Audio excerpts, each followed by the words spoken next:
The old Ford pickup truck rumbled down Highway 287 like it had done thousands of times before. Behind the wheel, Tom Rodriguez squinted through the dusty windshield as the late afternoon sun painted the Montana sky in shades of orange and pink.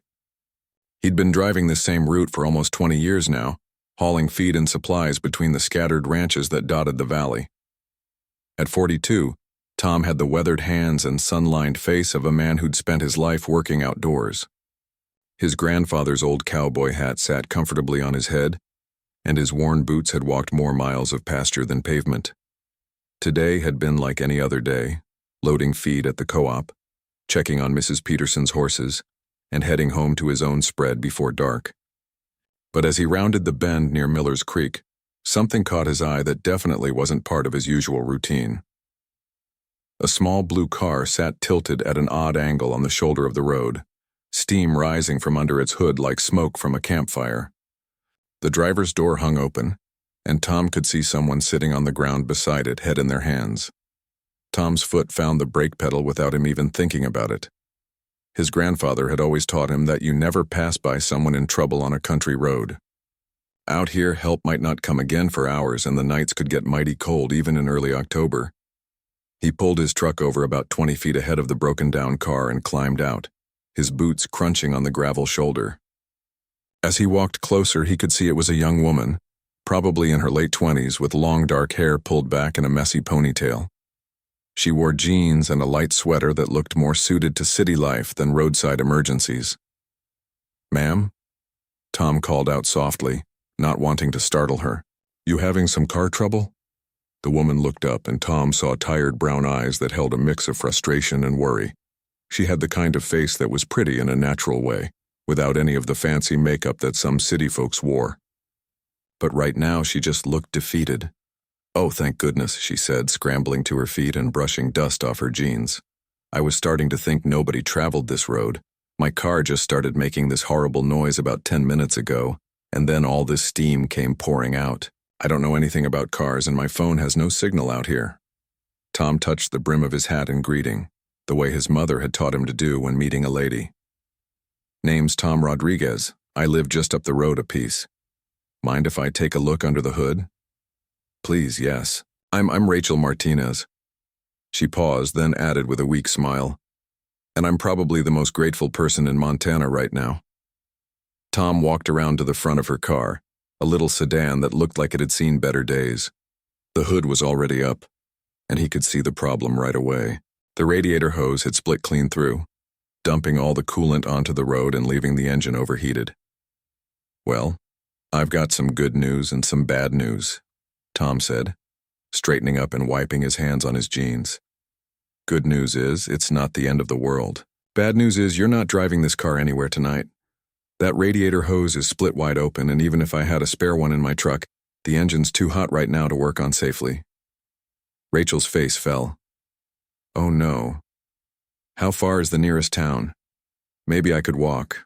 Tom looked down the empty highway in both directions. The sun was getting lower, and he knew it would be dark within the hour. Nearest town with a mechanic is about 40 miles down the road, and it's not exactly walking distance, especially not in the dark. He could see the worry creeping into her eyes, and he felt that familiar tug of responsibility that came from being raised right. His mother would box his ears if she found out he'd left a stranded woman on the side of the road. "Tell you what," Tom said, pulling out his cell phone and checking the signal. "I've got one bar here. Let me call Murphy's garage in town and see if they can come out in the morning. It's too late today, and Murphy doesn't do emergency calls unless somebody's bleeding." Rachel nodded gratefully as Tom made the call. She listened to his end of the conversation, catching words like radiator hose and morning and 40 miles. When he hung up, she could tell from his expression that the news wasn't great. "Murphy can be here first thing Monday morning," Tom said. "He's got the parts you need, but he's tied up with harvest season repairs until then." "Monday?" Rachel's voice went up an octave. "But today's Friday. I can't wait here until Monday. I have a job to start on Monday morning at the Morrison Ranch Clinic. I'm supposed to be their new veterinarian." Tom's eyebrows went up with interest. "Doc Morrison's place? I know Jim Morrison well. Good man. Been waiting months for a new vet since old Doc Patterson retired." "That's me," Rachel said with a sigh. Or I was supposed to be. Now I don't know what I'm going to do. Is there a hotel in town? Maybe I could rent a car somehow? Tom scratched his chin thoughtfully. Well, there's the Frontier Motel, but it's Harvest Festival weekend. Town's probably packed tighter than sardines in a can. And the nearest car rental place is about 2 hours south in Billings. He could see Rachel's shoulders sag with the weight of her situation. Here she was, stuck in the middle of nowhere with a broken-down car, no cell phone service, and nowhere to go. Tom had seen that look before on the faces of lost cattle during a blizzard. That moment when an animal realizes it's truly in trouble. His decision was made before he even realized he was making it. "Look, Miss Martinez," Tom said, using his most respectful tone. "I've got a guest room at my place, and my housekeeper, Mrs. Santos, would tan my hide if she knew I left a stranded lady on the roadside. Why don't you come stay the night and we'll figure out your situation in the morning? It's not fancy, but it's clean and warm, and Mrs. Santos makes the best biscuits in 3 counties. Rachel looked uncertain, and Tom understood her hesitation. Her mother had probably told her never to go anywhere with strange men, and here he was, a stranger in cowboy boots offering to take her to his house. "I understand if you're not comfortable with that," Tom added quickly. "But I can give you Doc Morrison's phone number. He'll vouch for me. My ranch is just about 15 minutes from his clinic, and I've been doing business with him for years." Something in Tom's voice, maybe the genuine kindness or the way he'd offered references without being asked, seemed to ease Rachel's worry. She looked around at the empty highway, then at the darkening sky, and finally back at Tom's honest face. "You really think Dr. Morrison would vouch for you?" she asked. "Call him right now if you want. I've got his number in my phone."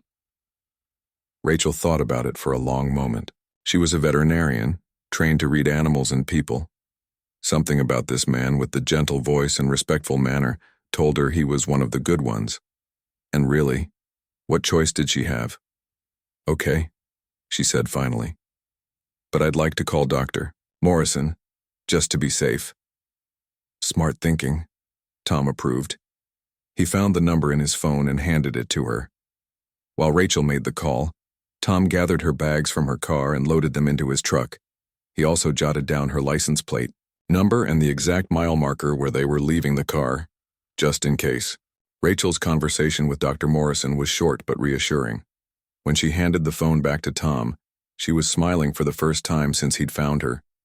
"He says you're one of the most trustworthy men in the county," she reported. "And that your housekeeper makes apple pie that could win blue ribbons at the state fair," Tom chuckled. "Mrs. Santos does love her baking. Been keeping house for me since my mother passed 5 years ago. She's got strong opinions about proper behavior and taking care of folks in need." As they walked to his truck, Rachel looked back at her little blue car sitting forlorn on the roadside. "I feel like I'm abandoning a faithful friend?" "Don't worry about it," Tom assured her, opening the passenger door of his pickup. "I'll come back tomorrow morning and check on it. And Murphy's an honest mechanic. He'll get you fixed up good as new." The inside of Tom's truck was clean but lived in, with a thermos of coffee in the cup holder and a pair of work gloves on the dashboard. It smelled like leather and hay, and something indefinably masculine that wasn't unpleasant. As Tom started the engine, country music played softly from the radio. "So you're from the city?" Tom asked as they pulled back onto the highway. "Denver," Rachel confirmed. "Born and raised. This is actually my first job working with large animals on a ranch. I specialized in small animals in vet school, but I've always wanted to work with horses and cattle." "What made you want to come all the way out here?" Tom was genuinely curious. Most city folks he knew couldn't wait to get back to the city after spending any time in ranch country. Rachel was quiet for a moment, watching the rolling hills pass by in the gathering dusk. "I guess I wanted something real," she said finally. "In the city, everything feels so artificial. I wanted to work somewhere that the animals I helped actually mattered to people's lives, not just their hobby or their fashion statement." Tom glanced over at her with new respect. "That's a good way to look at it. The animals out here, they're not just pets, they're livelihoods. When a rancher's prize bull gets sick, it's not just sad. It's his family's future at stake." "Exactly," Rachel said, turning to face him. I want to be part of that. I want my work to mean something. They drove in comfortable silence. Rachel woke up to the sound of roosters crowing and the gentle lowing of cattle in the distance. For a moment she couldn't remember where she was. The bed was more comfortable than her own back in Denver, and sunlight was streaming through white curtains that fluttered in a morning breeze that smelled like grass and wildflowers. Then it all came flooding back, the broken-down car, the cowboy who'd rescued her, and the warmest welcome she'd ever received from Mrs. Santos. Rachel sat up and looked around the guest room that had been her refuge for the night. It was simple but beautiful, with handmade quilts on the bed and family photos on the dresser. Everything about it spoke of home and history and lives well lived. A soft knock on the door interrupted her thoughts. "Rachel, dear," came Mrs. Santos's voice. "I have fresh coffee and breakfast when you're ready. No rush, though. Take your time." "I'll be right down," Rachel called back, already reaching for her clothes. She'd packed carefully for her new job, bringing practical clothes that would work on a ranch. This morning she was grateful for her comfortable jeans and boots. When she made her way downstairs, the smell of bacon and fresh biscuits led her straight to the kitchen.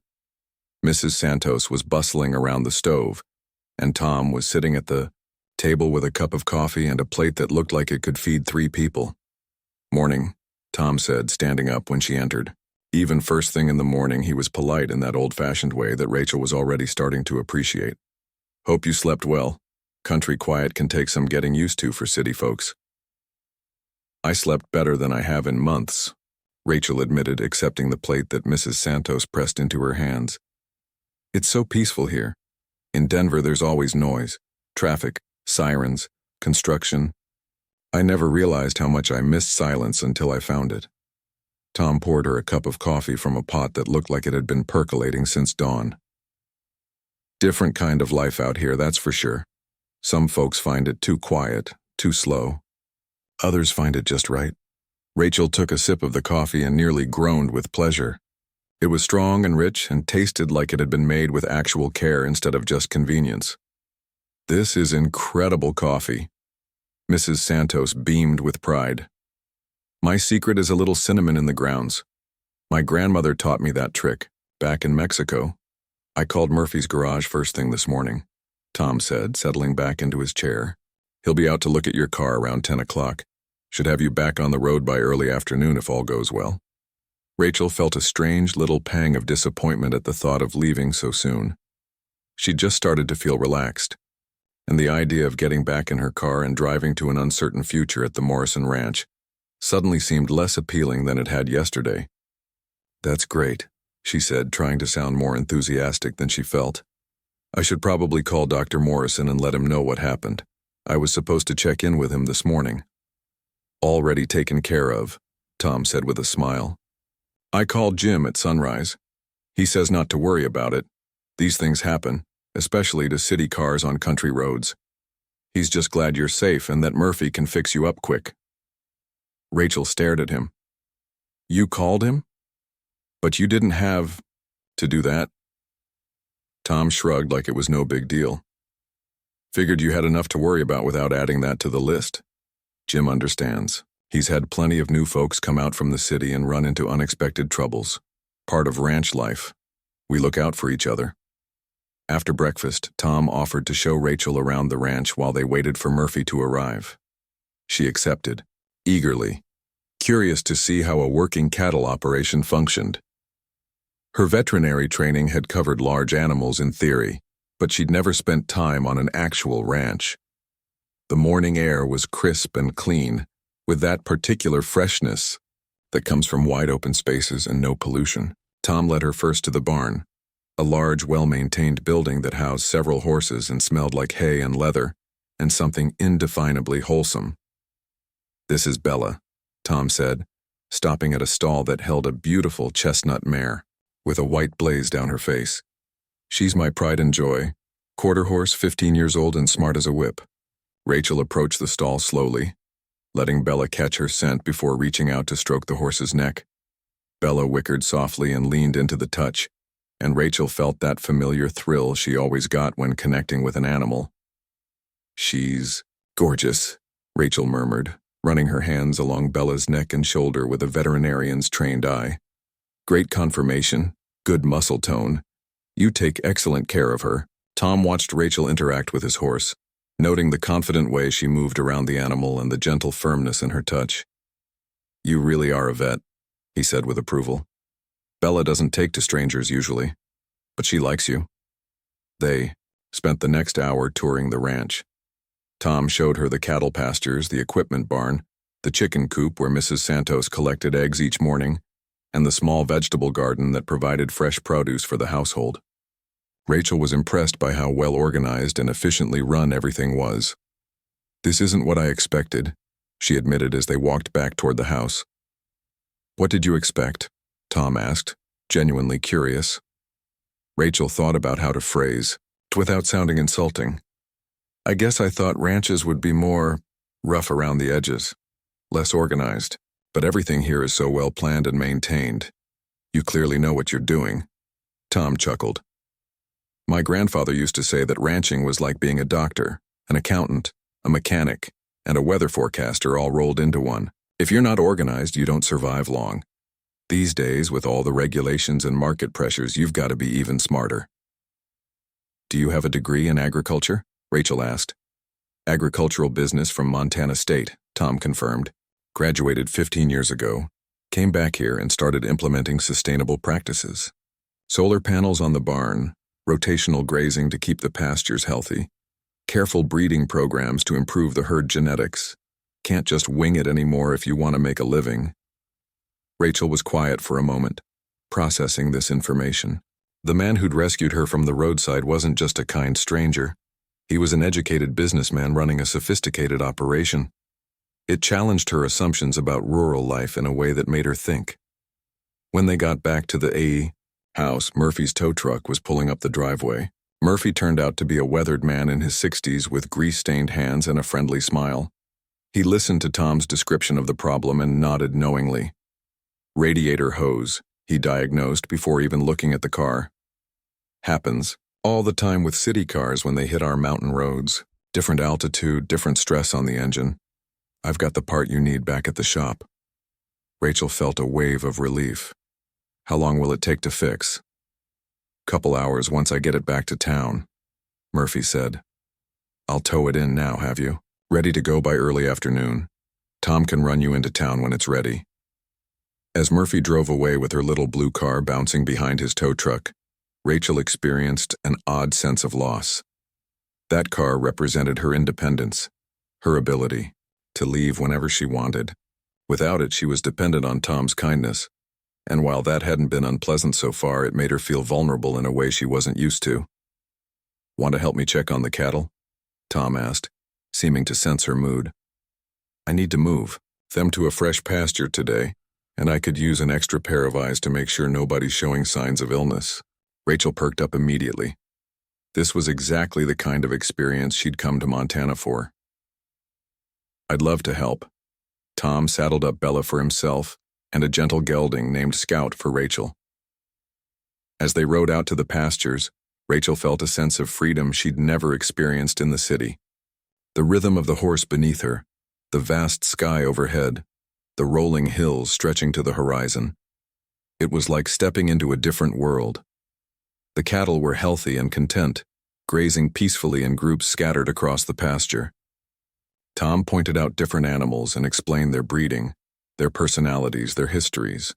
He clearly knew each animal individually, which impressed Rachel immensely. That's Rosie, he said, indicating a particularly large cow with distinctive black and white markings. She's the unofficial leader of the herd. Where she goes, the others follow. Makes moving them a lot easier when you've got her cooperation. As they worked together to guide the cattle toward the gate that led to fresh pasture, Rachel found herself falling into sync with Tom's movements. He seemed to communicate with the animals as much through body language and positioning as through any vocal commands, and Rachel tried to mimic his approach. You're a natural at this, Tom observed as they successfully moved the entire herd without any drama. Most city folks try to force the cattle to do what they want. You're letting them choose to go where you need them to go. It's not that different from working with dogs and cats, Rachel said. Animals usually want to cooperate if you approach them right. Force just makes them scared or stubborn. As they rode back to the barn, Tom found himself seeing his ranch through Rachel's eyes. Her excitement about things he took for granted, the way the light hit the mountains, the sound of cattle settling in there. The Morrison Ranch Clinic turned out to be everything Rachel had hoped for and more. Dr. Jim Morrison was a kind, experienced veterinarian in his 60s who welcomed her with the same genuine warmth she'd experienced at Tom's ranch. The clinic itself was modern and well-equipped, serving ranches and farms across a 50-mile radius. For the first 2 weeks, Rachel threw herself into her new job with enthusiasm. She learned to treat everything from colicky horses to cattle with respiratory infections, assisted with difficult births, and performed routine checkups on prize bulls worth more than her annual salary. Every day brought new challenges and new knowledge. But in the quiet moments between calls, her thoughts kept drifting back to Tom's ranch. She found herself wondering how Bella was doing, whether Mrs. Santos was still making those incredible biscuits, and if Tom ever thought about the stranded city veterinarian he'd rescued from the roadside. She didn't have to wonder long. On a Thursday afternoon, as she was finishing up paperwork after a particularly challenging surgery on a horse with a torn ligament, the clinic's front door chimed. Rachel looked up to see Tom walking in, hat in hand and a concerned expression on his face. "Tom," she said, surprised by how happy she felt to see him. "What brings you here? Is everything okay with your animals?" "Actually, I was hoping you might be able to take a look at Bella," Tom said, his worry evident. "She's been off her feed for 2 days, and this morning she seemed reluctant to move around much. Could be nothing, but you'd rather be safe than sorry," Rachel finished, already reaching for her jacket. "Of course. Let me tell Dr. Morrison where I'm going." The drive to Tom's ranch felt familiar in a way that surprised Rachel. As they turned onto the gravel road leading to his house, she felt the same sense of homecoming she'd experienced 2 weeks earlier. Mrs. Santos came out to greet them, her face creased with worry about Bella. In the barn, Rachel could immediately see what had Tom concerned. Bella was standing in her stall, but her posture was slightly hunched and she showed little interest in the hay in her feeder. Her eyes, usually bright and alert, seemed dull. "When did you first notice the change?" Rachel asked, running her hands along Bella's neck and checking her vital signs. "Tuesday evening," Tom replied, watching anxiously as Rachel examined his horse. "She seemed fine that morning, but when I brought her in for the night, she barely touched her grain. Yesterday she ate a little, but not with her usual enthusiasm." Rachel continued her examination, checking Bella's temperature, listening to her heart and breathing, and gently palpating her abdomen. The mare stood patiently, occasionally turning her head to nuzzle Rachel's shoulder. "Her temperature's slightly elevated," Rachel murmured, making mental notes. "And her gut sounds are a bit quieter than I'd like." "Has she been drinking water? Normally?" "Yes, water intake seems normal," Tom confirmed. "And she's been passing manure, though maybe not as much as usual." Rachel spent another 10 minutes examining Bella thoroughly, then stepped back with a thoughtful expression. "I think she might have a mild case of gastric upset. It's not uncommon, especially if there's been any change in her routine or diet." "Has anything been different lately?" Tom thought for a moment. "Well, we did start her on a new batch of hay last week. Could that be it?" "Very possibly.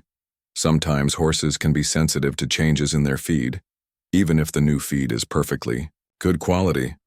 I'd like to put her on a bland diet for a few days and give her some medication to settle her stomach. She should be feeling better within 48 hours.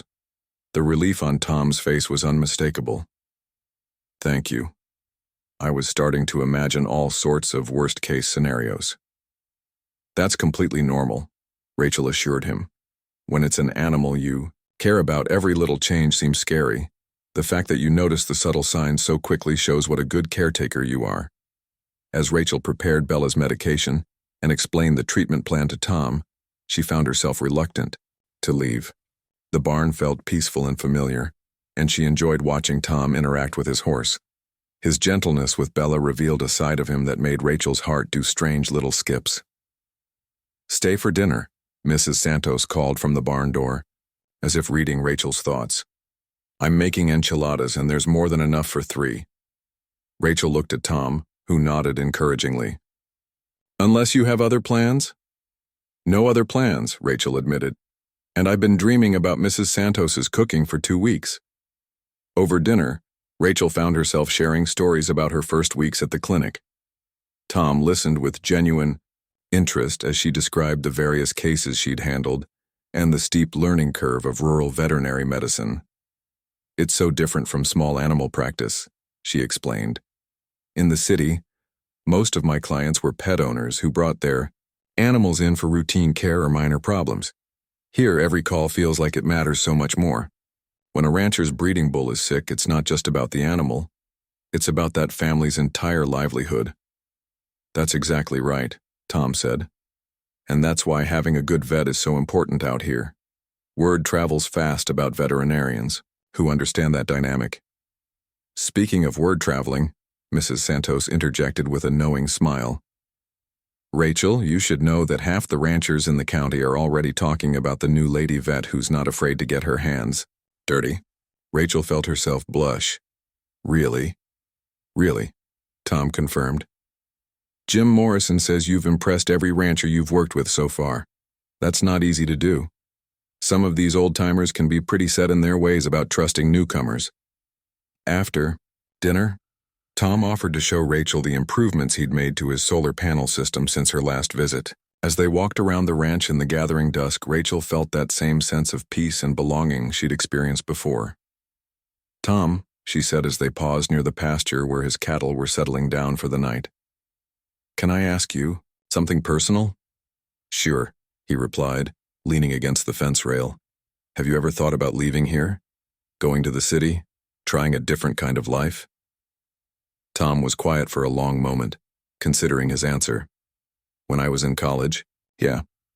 I had classmates who went on to work for big agricultural corporations, government agencies, research facilities. For a while I wondered if I was limiting myself by coming back here." "What changed your mind?" Tom gestured toward the pasture, where fireflies were beginning to twinkle in the grass. "I realized that success isn't just about how much money you make or how impressive your job title sounds. It's about being where you belong, doing work that matters to you. This land, these animals, this way of life, it's in my blood. I couldn't be happy anywhere else." Rachel nodded thoughtfully. "I think I'm starting to understand that. In Denver, I had a good job, a nice apartment, all the things that were supposed to make me happy. But I always felt like something was missing. And now? Now I feel like I'm finally doing the work I was meant to do," Rachel said softly. "Like I'm becoming the person I was supposed to be all along." They stood in comfortable silence for a while, watching the stars emerge in the clear mountain sky. Rachel had never seen so many stars in Denver, where city lights washed out all but the brightest celestial objects. "I should probably head back," Rachel said eventually, though she made no move to leave. "Early morning tomorrow." "Of course," Tom agreed, but he didn't move either. When they finally walked back to the house, Mrs. Santos pressed a container of leftover enchiladas into Rachel's hands despite her protests. "For your lunch tomorrow," she insisted. "And don't be a stranger. You're welcome here anytime." As Tom walked Rachel to her car, she found herself wishing the evening didn't have to end. There was something about being at his ranch that made her feel more like herself than she'd felt in years. "Tom," she said as she reached for her car door, "would it be okay if I stopped by this weekend to check on Bella? Just to make sure she's responding well to the treatment." Tom's smile was answer enough before he even spoke. "I'd like that. How about Saturday afternoon? Mrs. Santos is planning to bake bread and she always makes too much." "It's a date," Rachel said, then immediately blushed at her choice of words. "I mean, it's a plan, an appointment, a professional follow-up visit." Tom's eyes twinkled with amusement. "I knew what you meant." As Rachel drove back to her small rented house near the clinic, she couldn't stop smiling. The professional follow-up visit excuse was thin at best. Bella's condition was minor and would almost certainly resolve on its own with the prescribed treatment. But Tom had played along, which suggested that maybe, just maybe, he was as interested in seeing her again as she was in seeing him. Saturday couldn't come fast enough. When Saturday afternoon arrived, Rachel found herself changing clothes 3 times before settling on jeans and a blue sweater that brought out her eyes. She told herself she was just being professional, but the butterflies in her stomach suggested otherwise. Bella was indeed much better, showing her usual enthusiasm for both food and attention. After confirming that the mare was fully recovered, Rachel found herself lingering in the barn, asking Tom about his other horses and admiring the craftsmanship of the building itself. "My grandfather built this barn," Tom told her, running his hand along one of the massive wooden beams. Rachel moved into the cottage on Tom's ranch 3 weeks later, telling herself it was purely a practical decision. The cottage was charming, with honey-colored wood floors, a stone fireplace, and windows that looked out over rolling pastures. Mrs. Santos had insisted on stocking the kitchen with homemade preserves and fresh bread, making the little house feel like home before Rachel had even finished unpacking. What she hadn't expected was how natural it would feel to be part of the daily rhythm of ranch life. She found herself stopping by the main house for coffee before heading to work, helping Tom with evening chores when she got home, and joining him and Mrs. Santos for dinner more often than not. The arrangement worked beautifully through October and November. Rachel's veterinary practice flourished as word spread about the city vet who understood ranch life. Tom's cattle thrived under her watchful care, and she helped him implement a new vaccination schedule that improved his herd's overall health. But December brought challenges that neither of them had anticipated. It started with the weather forecast. A massive winter storm was heading their way, promising to dump 3 feet of snow and bring temperatures down to 20 below zero. For Rachel, who'd never experienced a true mountain blizzard, it sounded scary but manageable. For Tom, who'd lived through dozens of such storms, it meant potential disaster for his cattle. "We need to get all the animals into the shelter areas before the storm hits," Tom explained as they watched the increasingly ominous sky on Tuesday morning. "If they get caught in the open pastures when this thing hits, we could lose half the herd." Rachel had never seen Tom look worried before, and his tension made her realize just how serious the situation was. "What can I do to help?" "Are you sure?" Tom asked. "This is going to be cold, hard work. We're talking about moving 200 head of cattle in weather that's going to get worse by the hour." "I'm sure," Rachel said firmly. "These animals are my patients too. I want to help." What followed were the most physically demanding 18 hours of Rachel's life. As the wind picked up and the first snowflakes began to fall, she and Tom worked together to move the cattle from their scattered grazing areas to the sheltered valleys and barn areas closer to the ranch buildings.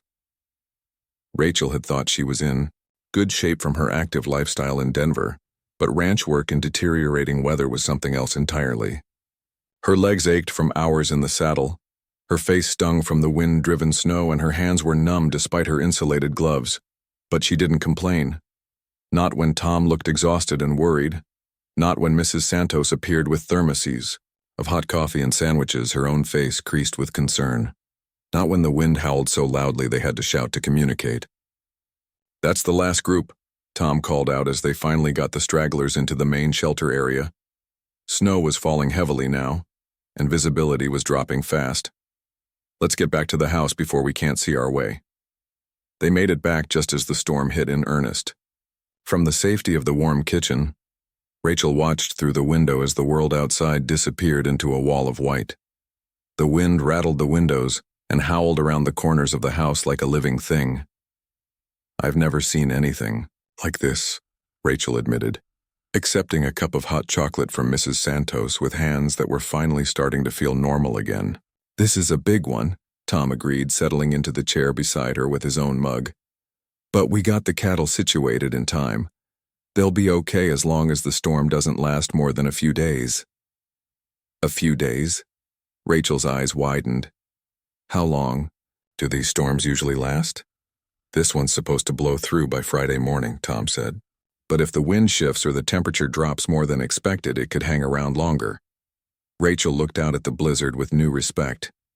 In Denver, a big snowstorm meant staying home from work for a day and dealing with some traffic delays.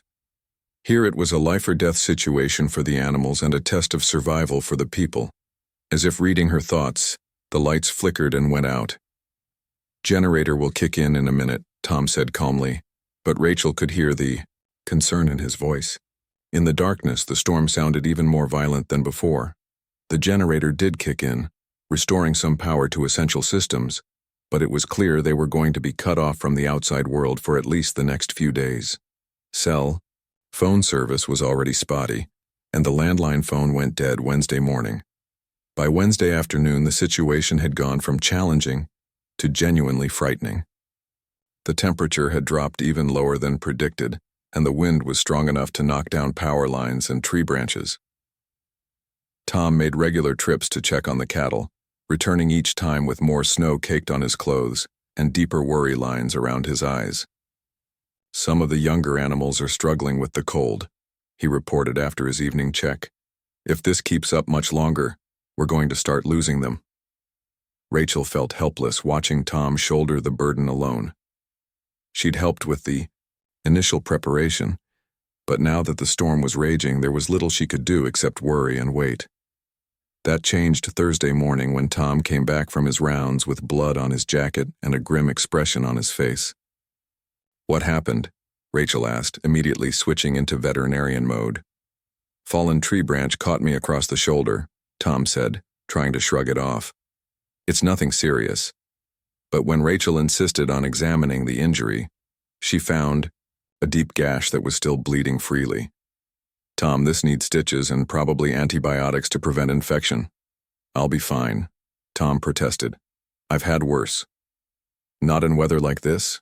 "You haven't," Rachel said firmly. "Infection risk is higher when your immune system is stressed from cold and exhaustion.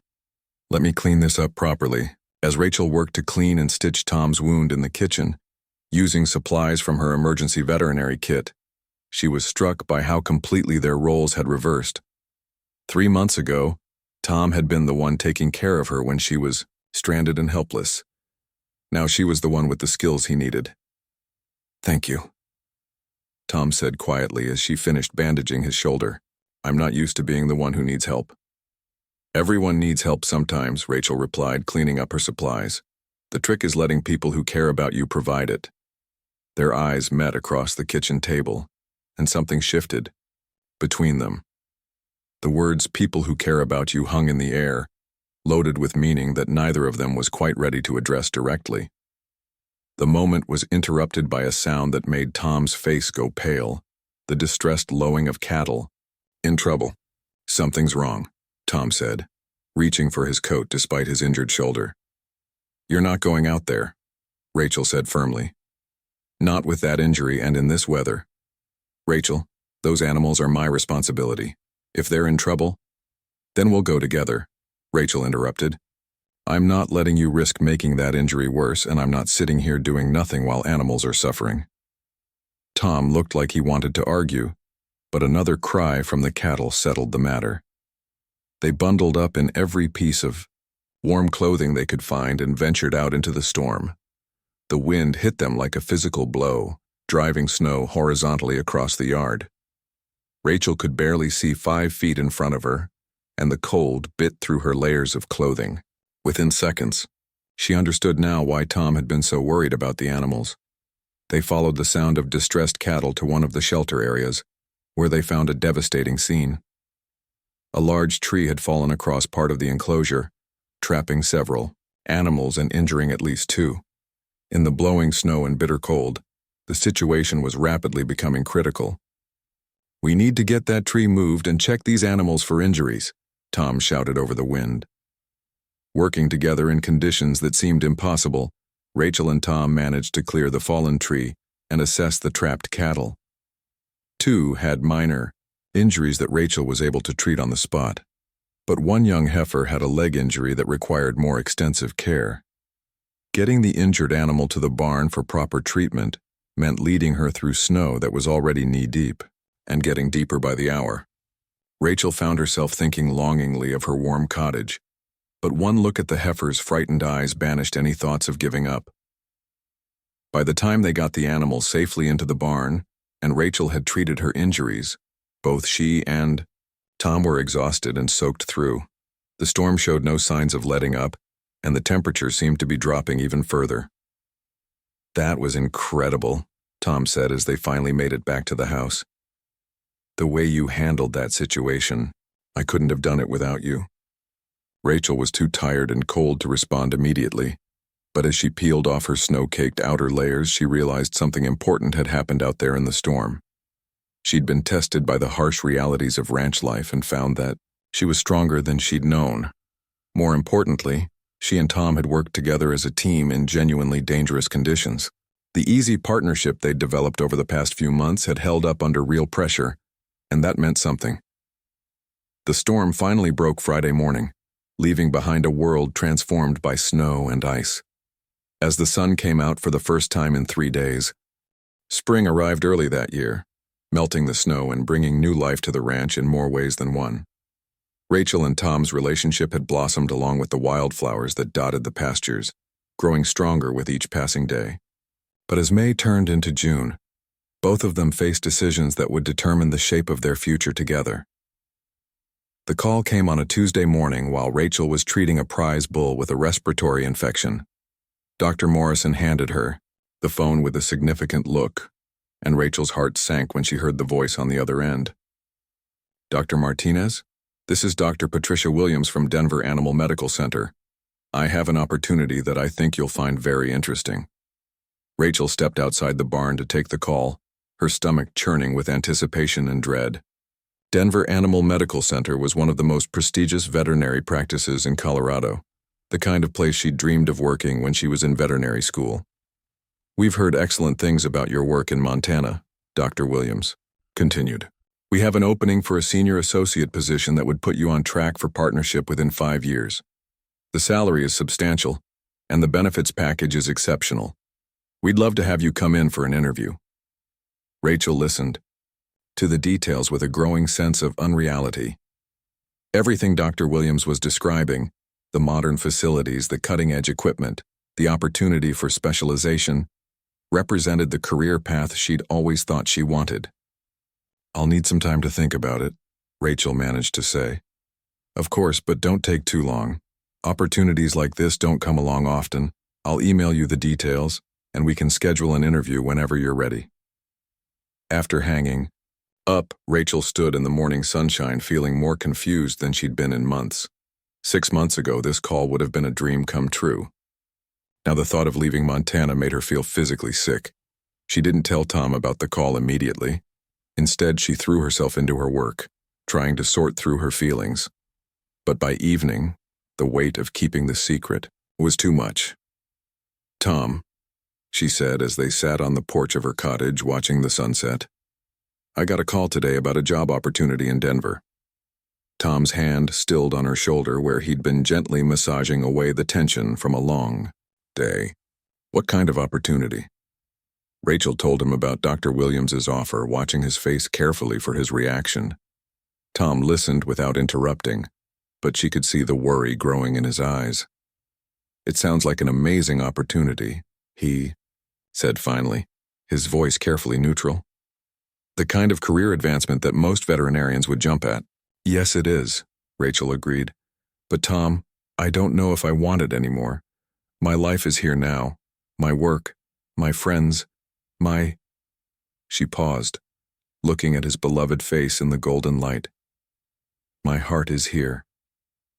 Tom pulled her closer, and she could feel some of the tension leave his body. "I won't lie. The thought of you leaving terrifies me. But Rachel, I also can't be the reason you give up a chance at the career you've always wanted." "What if it's not the career I want anymore?" Rachel asked. "What if what I want is right here?" They talked late into the night, exploring every angle of the decision. Tom was characteristically thoughtful and fair, refusing to pressure her either way. But Rachel could see the hope in his eyes when she talked about staying, and the carefully hidden pain when she discussed the advantages of the Denver position. The next few weeks were difficult for both of them. Rachel found herself second-guessing every aspect of her life in Montana. Was she really happy here, or was she just hiding from the challenges of a more demanding career? Was her love for Tom enough to base such a major life decision on? The Uncertainty was made worse by pressure from her family in Denver. When she mentioned the job offer during her weekly call home, her mother's reaction was immediate and strong. "Rachel, you have to take this job," her mother insisted. "You can't throw away your career for some cowboy you've known for less than a year." "It's not throwing away my career, Mom. I'm doing important work here. And Tom isn't some cowboy. He's an educated businessman running a successful operation. Honey, I know you think you're happy, but ranch life isn't sustainable for someone with your education and potential. What happens when the novelty wears off? What happens if things don't work out with this man?" The conversation left Rachel feeling defensive and uncertain. Her mother's words echoed her own deepest fears about making such a big decision based on a relationship that was still relatively new. Meanwhile, Tom was dealing with his own crossroads. A development company had been pressuring him for months to sell his ranch for a luxury housing project. The offer was substantial, enough to pay off all his debts and leave him financially secure for life. Tom had dismissed the offer repeatedly, but now, with Rachel's future uncertain, he found himself reconsidering. If she took the Denver job, would staying on the ranch just be a constant reminder of what he'd lost? And if she stayed, was it fair to ask her to build a life on a ranch that was constantly struggling financially? The questions came to a head during a particularly difficult week in July.